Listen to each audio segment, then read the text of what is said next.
Hello viewers, நான் தான் JP Lokesh. இன்றைக்கி நம்ம பார்க்க போகிற டுட்டோரியல் என்னென்னா, ஆஃப்டர் எஃபெக்ட்ஸில் கேமரா யூஸ் பண்ணி ஃபோட்டோ ஸ்லைட் அனிமேஷன் பண்ணுறது எப்படிங்கிறது தான். அண்டு இதுக்கு ஓகே, நம்ம டுட்டோரியலுக்கு போகலாம். ஃபர்ஸ்ட்டு உங்களுக்கு தேவை 3 ஃபோட்டோ, ஓகேவா? ஒன்று இப்போ உங்களுக்கு புரியறதுக்காக சொல்லிக் கொடுத்ததுக்காக நான் ஒரு 3 ஃபோட்டோ யூஸ் பண்ணியிருக்கேன். ஃபர்ஸ்ட் வந்து என்னோடய ஃபோட்டோ அண்ட் என்னோடய ஃப்ரெண்டோட ஃபோட்டோ அண்ட் ஒரு பேக்ரவுண்ட் ஃபோட்டோ. இந்த 3 ஃபோட்டோ யூஸ் பண்ணி தான் உங்களுக்கு இப்போது இந்த டுட்டோரியலில் சொல்லிக் கொடுக்க போகிறேன். ஃபர்ஸ்ட் நீங்கள் என்ன பண்ணுங்கன்னா, உங்களோட இப்போ என்னோடய ஃபோட்டோவில் இருக்க என்னோடய ஃபோட்டோவில் என்னோடய ஷேப்பை மட்டும் நான் ஃபோட்டோஷாப்பில் கட் பண்ணி எடுத்துக்கிட்டேன்.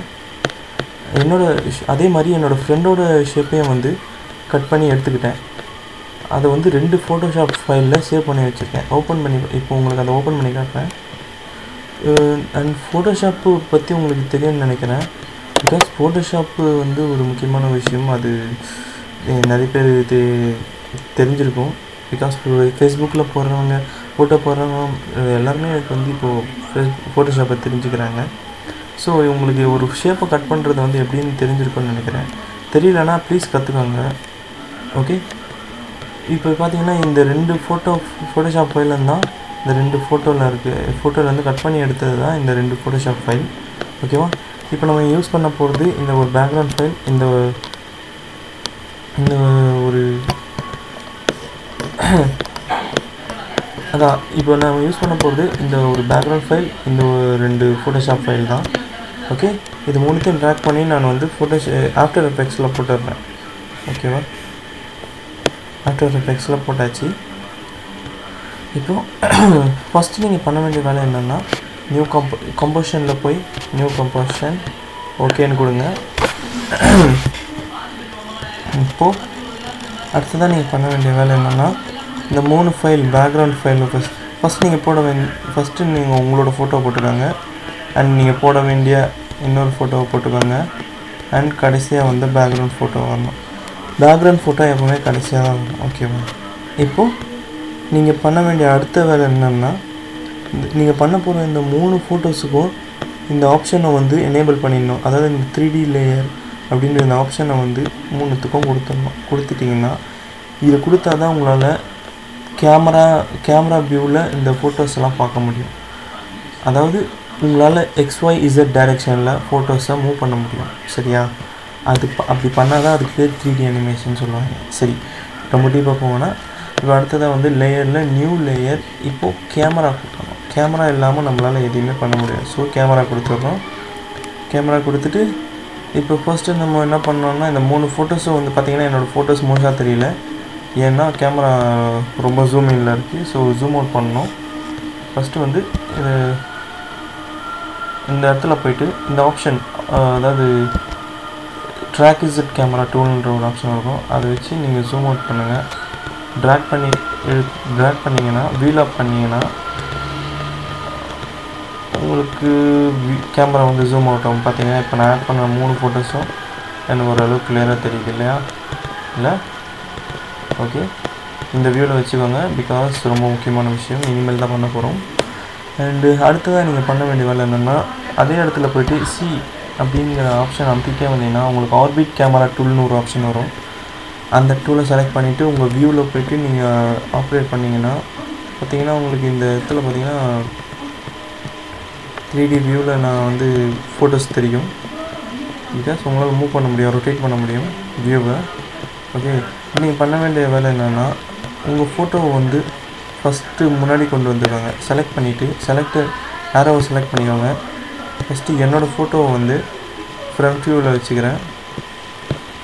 இந்த ப்ளூ கலர் ஆரோவை கிளிக் பண்ணால் மட்டும்தான் உங்களால் ஃப்ரண்ட் வியூவில் ஃபோட்டோவை மூவ் பண்ண முடியும். பிகாஸ் இது வந்து Z ஆக்சிஸ், ஓகே.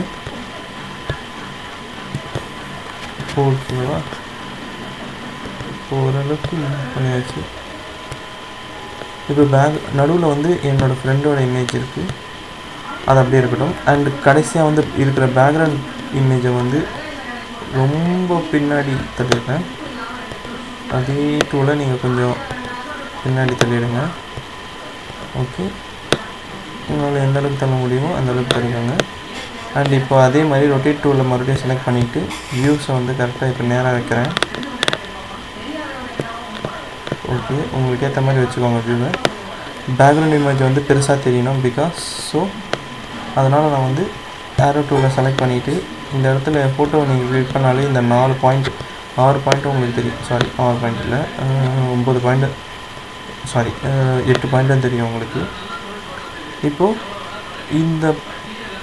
இந்த இடத்துல ஓரத்தில் போய்ட்டு நீங்கள் இந்த கிளிக் பண்ணி இந்த ஆப்ஷனை கிளிக் பண்ணி உங்களால் இமேஜை பெருசாக முடியும். பெருசாகிட்டு கரெக்டாக உங்களுக்கு ஏற்ற மாதிரி பொசிஷனில் வச்சுக்கோங்க. ஓகேவா? இப்போது என்னால் பார்த்தீங்கன்னா இப்போது இந்த வியூஸ் கரெக்டாக வந்துடுச்சு. இப்போ நீங்கள் பண்ண போகிறது அடுத்த ஆப்ஷன் என்னன்னு பார்த்தீங்கன்னா பிளர் டூல், அதாவது ஃபோக்கஸ் மோடு இப்போ போகிறீங்க. ஃபோக்கஸ் மோட் பண்ண போகிறோம் கேமராவில். என்னடா இவன் ஃபோக்கஸ் மோடுங்கிற ஒன்றும் புரியல அப்படின்னு யோசிக்காதீங்க. ஃபோக்கஸ் மோடுங்கிறது ஒன்றுமே இல்லை, ஒரு இடத்த மட்டும் கேமரா ஃபோக்கஸ் பண்ணும், மற்ற இடம்லாம் வந்து மங்கலாக தெரியும். இதுதான் வந்து கேமராவில் ஃபோக்கஸ் மோடுங்கிறாங்க.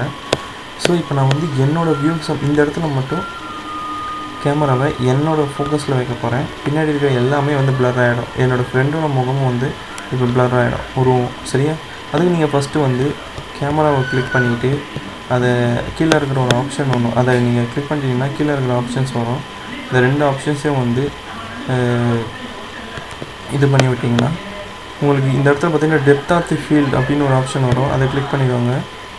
ஓகே, அதை கிளிக் ஆன் பண்ணிட்டு அப்பேச்சர் லெவலை வந்து ஜாஸ்தியாக வச்சுக்கோங்க. எந்த அளவுக்கு மங்களாகணுன்றது இதுதான் சொல்லும். இப்போ பார்த்திங்கன்னா இந்த அளவுக்கு மங்களாக இருக்கணும் அப்படின்னு நம்ம கொடுத்துட்டோம். ஓகேவா? இப்போ நம்ம எந்த இடத்த ஃபோக்கஸ் பண்ண போகிறோம், இப்போ பார்த்திங்கன்னா டோட்டலாக எல்லாமே மங்களாகிடுச்சு. ஸோ இப்போ ஃபோக்கஸ் பண்ண போகிற இடம் மட்டும்தான் மங்களாக தெளிவாக தெரிய போகுது. ஸோ ஃபோக்கஸ் டிஸ்டன்ஸை வந்து இந்த இடத்துல அதிகப்படுத்துங்க. ஃபோக்கஸ் டிஸ்டன்ஸை அதிகப்படுத்தினீங்கன்னா இப்போ பார்த்திங்கன்னா என்னோடய ஃபோட்டோ வந்து தெளிவாக தெரிய ஆரம்பிக்கும். பிகாஸ் என்னோடய டிஸ்டன்ஸ் வந்து பக்கத்துலேயே இருக்குன்றதால ஃபோக்கஸ் வந்து கிளியராக தெரியுது. என்னோடய ஃப்ரெண்டோட முகம் பார்த்திங்கன்னா பின்னாடி மங்கலாக தெரியுது. பார்த்திங்களா? இது ஓகே. இப்போ அப்பேச்சர் ஓரளவுக்கு நிறைய உங்களுக்கு இன்னும் மங்கலாக தெரியணும்னா அப்பேச்சர் லெவலை இன்னும் ஜாஸ்தியாகிங்க.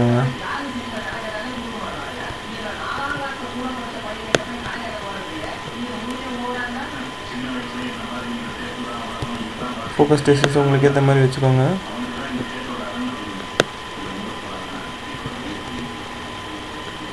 ஓகே, இப்போது என்னோடய வியூஸ் பார்த்திங்கன்னா நல்லா தெரியுது. பின்னாடி இருக்க என் ஃப்ரெண்டோட முகம் மங்கலாக தெரியுது. அதுக்கும் பின்னாடி இருக்க ஸ்கை வந்து ரொம்ப மங்கலாக தெரியுது. ஓகே, உங்களுக்கு இந்த டிஃப்ரென்ஸ் தெரியணும்னா நீங்கள் என்ன பண்ணுங்கள், இப்போ என்னோடய ஃபோட்டோவை நான் கிளிக் பண்ணிக்கிறேன். கிளிக் பண்ணிக்கிட்டு இசட் டைரெக்ஷனில் இழுங்க. இப்போ பார்த்தீங்கன்னா என்னோடய ஃபோட்டோ வந்து ரொம்ப தெளிவாக தெரியுது. இப்போது என் ஃப்ரெண்டோட ஃபோட்டோ வந்து கொஞ்சம் பின்னாடி தள்ளிடுறேன். என் ஃப்ரெண்டோட ஃபோட்டோவை வந்து செலக்ட் பண்ணி கொஞ்சம் பின்னாடி தள்ளிடுறேன்.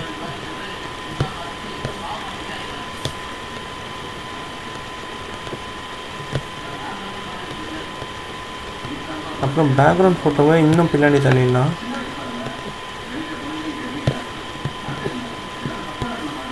இப்போ பார்த்தீங்கன்னா உங்களுக்கு டிஃப்ரென்ஸ் தெரியும். நான் சொல்ல வரது பார்த்தீங்கன்னா என் ஃப்ரெண்டோட முகம் வந்து ரொம்ப மங்கலாக தெரியுது, என் ஃபேஸ் வந்து கிளியராக தெரியுது.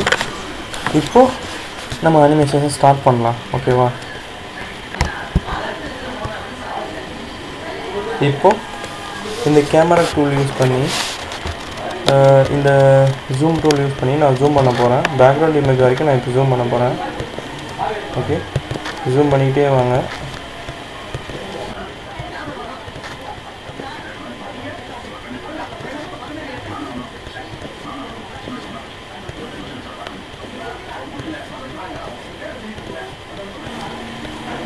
நல்லா பேக்ரவுண்ட் வரைக்கும் ஜூம் பண்ணிக்கோங்க.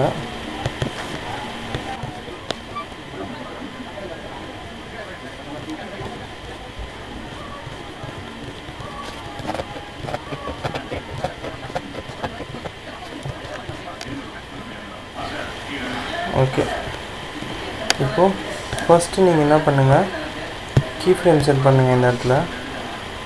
ஓகே, ஃபஸ்ட்டு கீ ஃப்ரேம் நீங்கள் செட் பண்ணிவிடுங்க. செட் பண்ணிவிட்டு இப்போ ஜூம் அவுட், இப்போது டைம் ஸ்லைடை கொஞ்சம் மூவ் பண்ணிட்டு கொஞ்சம் ஒரு இடத்துல வச்சுட்டு ஜூம் அவுட் பண்ணுங்க. இப்போது ஜூம் அவுட் பண்ணிக்கிட்டே வந்தீங்கன்னா இப்போ என் ஃப்ரெண்டோட இமேஜ் வந்துடுச்சு. பட் அவனோட ஃபேஸை என்னால் சரியாக ஃபோக்கஸ் பொசிஷனை கேமரா பார்த்திங்கன்னா அவன் ஃபேஸை வந்து ஃபோக்கஸ் பண்ணுறேன். ஸோ அதுக்கு கேமரா நான் மூவ் பண்ணோம். அதுக்கு நான் இந்த இடத்துல போய் ஒரு டூலை செலக்ட் பண்ணிக்கிறேன். அதான் ட்ராக் XYZ கேமரா டூல். நீங்கள் ஈஸியாக அமுத்திக்கிட்டே வந்தீங்கன்னா அந்த கேமரா டூல் வரும். இப்போது வந்து பொசிஷன் பண்ணிங்கன்னா கேமரா வந்து மூவ் பண்ணிங்கன்னா அவன் ஃபேஸுக்கு வந்து பொசிஷனுங்க. இப்போ அவன் ஃபேஸ் வந்து தெரியுது. இப்போ என்ன பண்ணுங்கள், மறுபடியும் டைம் ஸ்லைடை மூவ் பண்ணி ஜூம் அவுட் பண்ணிகிட்டே வாங்க. பிகாஸ் இப்போ என்னோடய ஃபோட்டோ வரணும்ல, அதனால் நான் இப்போ மறுபடியும் ஜூம் அவுட் பண்ணுறேன். ஜூம் அவுட் பண்ணிக்கிட்டே வரேன்.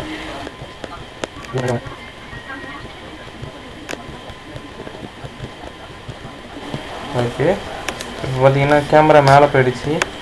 ஸோ அது கேமரா கீழே கொண்டு வரதுக்கு நம்ம பொசிஷன் பண்ணோம். அதுக்கு நான் முன்னாடி சொன்ன அதே டூல் தான். அதே டூலை யூஸ் பண்ணி கேமரா கீழே கொண்டு வரேன். ஓகே, இப்போது நம்ம இந்த டைம் ஸ்லைட் மூவ் பண்ணி பார்த்தீங்கன்னா உங்களுக்கு நான் பண்ண அனிமேஷன் உங்களுக்கு தெரியும். பாருங்கள், அவன் ஃபேஸ் ஓரளவுக்கு பிளர் ஆகிடுச்சு, ஃபோக்கஸ் ஆகுது. இப்போ என் ஃபேஸ் பிளராக இருக்குது, ஓரளவுக்கு வந்தோடனே ஃபோக்கஸ் ஆகும்.